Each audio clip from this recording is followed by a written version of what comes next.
నమస్తే. కూటి కొరకు కోటి విద్యలు అనే మాట మనం వింటూ ఉంటాం. కుటుంబ పోషణకు, జీవితంలో సంతోషంగా ఉండడానికి మనం సంపాదించడం అవసరం. అయితే మన సంపాదన ఎలాంటిదై ఉండాలి? ఆ సంపాదన ద్వారా పొందిన ఆహారం తీసుకునేటప్పుడు మన వైఖరి ఎలా ఉండాలి అని చెప్పేదే ప్రవర్తనకు సంబంధించిన 8వ నియమం. నిజాయితీ అయిన ధర్మబద్ధమైన సంపాదనకు తగిన ప్రాధాన్యతనిస్తూ లభించిన దానిని నిరంతర దైవచింతనతో భుజిస్తూ సంతోషంగా ఉండుము. ఆహారంతో మన బంధాన్ని, అంటే అది మనకు ఎలా లభించింది, దానిని మనం ఎలా భుజించాలి అన్న అంశాన్ని ఈ నియమం తెలియజేస్తుంది. ఆహారం ఒక ప్రాణస్వరూపం అని, ఆహారం భుజించడం అనే క్రియ యొక్క ప్రభావం భౌతికం మీదే కాక మానవ వ్యవస్థలోని 3 శరీరాలకు అందుతుందని, ఆహారంలోని దివ్యత్వం మనలోని దివ్యత్వంతో అనునాదించినప్పుడు మనిషిలో మంచితనం ఉత్పన్నం కావడానికి తోడ్పడుతుందనే విజ్ఞతం బాబూజీ మనకు ఇక్కడ అందించారు. ఆహారం మన రోజువారీ జీవితంలో ఒక ప్రధానమైన భాగం. మన శ్రేయస్సుకు, సంతోషానికి దోహదపడమే కాకుండా సంతోషాన్ని విస్తరింపజేయడానికి అవకాశం కల్పిస్తుంది ఇది. నిరంతర దైవ చింతనతో మనకు లభించిన దానిని భుజిస్తూ సంతోషంగా ఉండమని సూత్రం 8 ఆహ్వానిస్తున్నది. ఇటువంటి కృతజ్ఞతాపూర్వకమైన భావన మనల్ని దివ్యత్వంతో భోజనానికి ముందు అనుసంధానం ఏర్పరచగా మనం ఆ సూక్ష్మమైన సంబంధాన్ని భుజిస్తూ కొనసాగిస్తాం. ప్రకృతితో పెనవేసుకుపోయిన ఆ మూలం నుండి వచ్చే సూక్ష్మతరమైన ప్రకంపనల ప్రభావం ఆహారంలోకి స్రవించి మన శరీరంలోకి ప్రవేశించగానే అవి మన వ్యవస్థ అంతటా విస్తరిస్తాయి. ప్రార్థనాపూర్వకమైన మన ఆలోచన ఆహారంతో కలిసి మన శారీరక, మానసిక, భావోద్వేగ, ఆధ్యాత్మిక స్వస్థతకు దారితీసి మన శరీర వ్యవస్థ అంతటిని శుద్ధీకరిస్తుంది. ఆ విధంగా తినడం అనే ప్రక్రియ మన భౌతిక శ్రేయస్సుకు, ఆధ్యాత్మిక ప్రగతికి రెండిటికీ ప్రయోజనకరం అవుతుంది. ఈ సూత్రానికి సంబంధించిన వ్యాఖ్యానంలో బాబూజీ ఒక రహస్యాన్ని వెల్లడించారు. ప్రాణానికి మన ఆలోచనను వర్తింపచేసినప్పుడు అదొక శక్తిని పుట్టిస్తుంది. అది మనలను లక్ష్యానికి చేర్చగలదు. ఆహారంలోని ప్రాణంతో మన ఆలోచన అనుసంధానం అయినప్పుడు అది శక్తివంతమవుతుంది. ఆ ఆలోచన ఆనందంతో నింపబడింది అయినప్పుడు దాని శక్తి మరింత బలంగా తయారవుతుంది. మన వ్యవస్థ మొత్తాన్ని శుద్ధీకరించి సర్వోత్కృష్టమైన దానికి చేర్చుతుంది. తర్వాత విషయం నిజాయితీ అయిన ధర్మబద్ధమైన సంపాదన. What I understand by pious earning is all the act that we perform in earning our day-to-day wages. I must be so much absorbed with the purity that is prevailing in my heart. It's not just the food, but the means, the way we earn, and afterward how this means, the money that is utilized in getting food on the table for your family.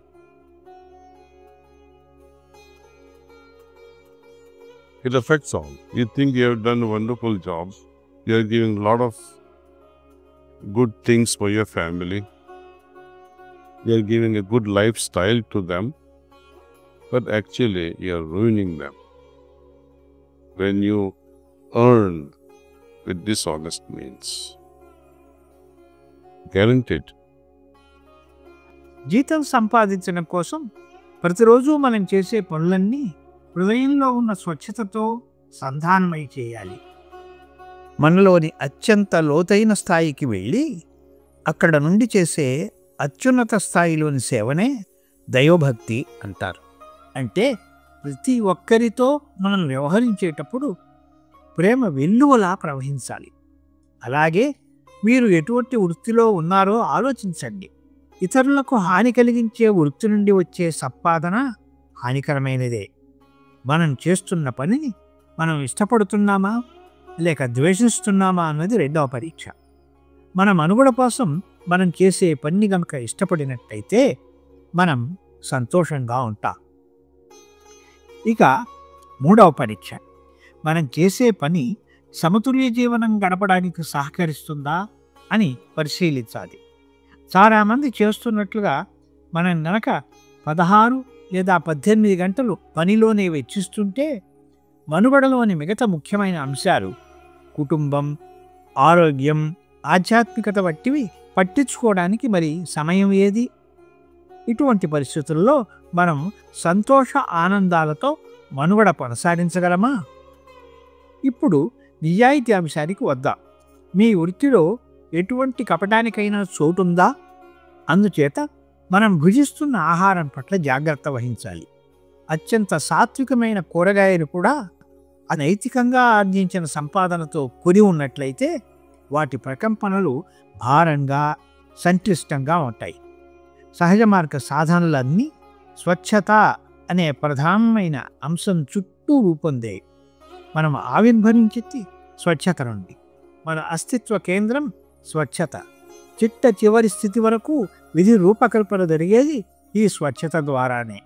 కానీ మన ఆలోచనలు, అనుభూతులు, చర్యలు వివిధ స్థాయిల భారంతో ఏర్పడిన మాలిన్యాలను, సంక్లిష్టతలను మన వ్యవస్థలో కలుగజేస్తాయి. స్వచ్ఛతే ఆధారం కాబట్టి ప్రకృతిలో అన్నీ స్వచ్ఛంగానే ఉంటాయి. స్వచ్ఛమైన ధర్మబద్ధమైన మార్గంలో ఆర్జించినది అయితే మనిషి సంపాదన కూడా స్వచ్ఛంగానే ఉంటుంది. మానవత్వ మౌలిక స్వభావాన్ని స్వచ్ఛతే నిర్వహిస్తుంది. అందుచేతనే మహాత్ములు నిజాయితీ అయిన ధర్మబద్ధమైన సంపాదన విషయానికి అంత ప్రాధాన్యత ఇచ్చాడు. ఆహారం శుచిగా, శుభ్రంగా, సరైన పద్ధతిలో వండాలన్నది మాత్రం ఆరోగ్యానికి సంబంధించిన విషయం. కానీ అది సాత్విక ఆహారమై భగవంతుని నిరంతర స్మరణలో ఉన్నదైతే దాని ప్రభావం అద్భుతంగా ఉంటుంది. The Eastern thinkers have taken special regard of the question of food.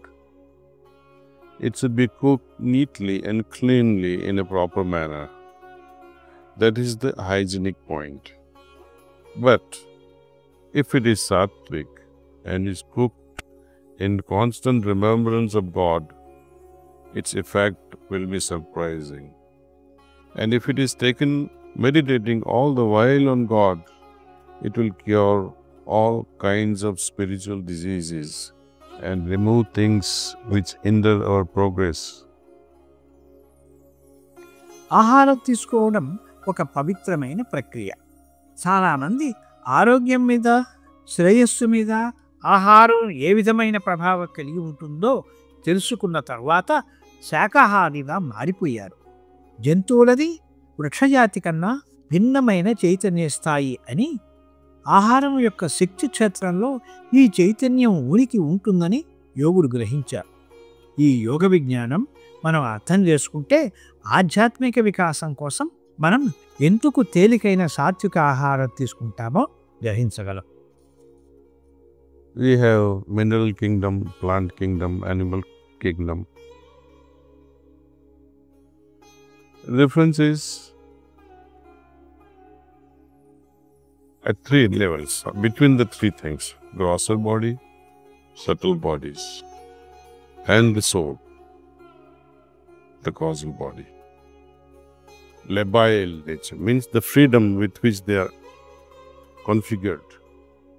We tend to consume the items which are at the lowest level of the spectrum, where these three bodies are not so labile, not so free. They are so compact. Their consciousness is not affected. What matters is consciousness. శక్తిపరంగా గనక చూసినట్లయితే వృక్ష సంబంధమైన ఆహారం మాంసం కన్నా చాలా సులభంగా జీర్ణమై వంటబడుతుంది. మాంసంలో ఆ జంతువుల సంస్కార భారం కూడా కలిసి ఉంటుంది.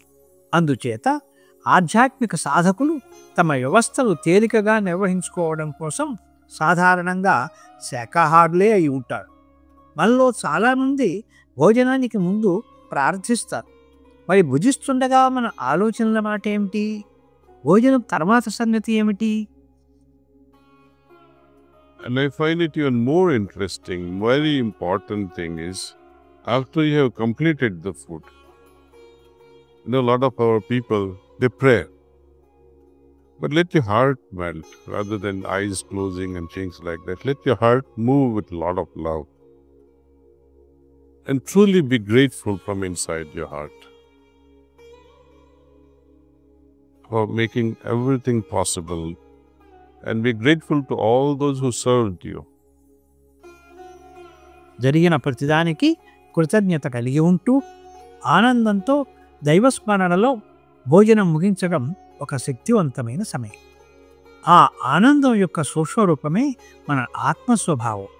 ఆధ్యాత్మిక విజ్ఞత, ఆధునిక విజ్ఞానం రెండూ కూడా ఆనందం మనలోనే కనుగొనాలని తెలియజేస్తాయి. ధ్యానం ఆధ్యాత్మికతకు పునాది. ఆ విధంగా ఈ 8వ నియమం ఎన్నో స్థాయిల్లో పనిచేయడాన్ని మనం గమనించవచ్చు. మన సాధన, మన విలువలు, మన ప్రవర్తన ద్వారా మనం ఒక ఉదాహరణగా ఎలా ఉండాలో చెప్పే 9వ నియమం గురించి తర్వాత ఎపిసోడ్లో చెప్పుకుందాం. నమస్తే.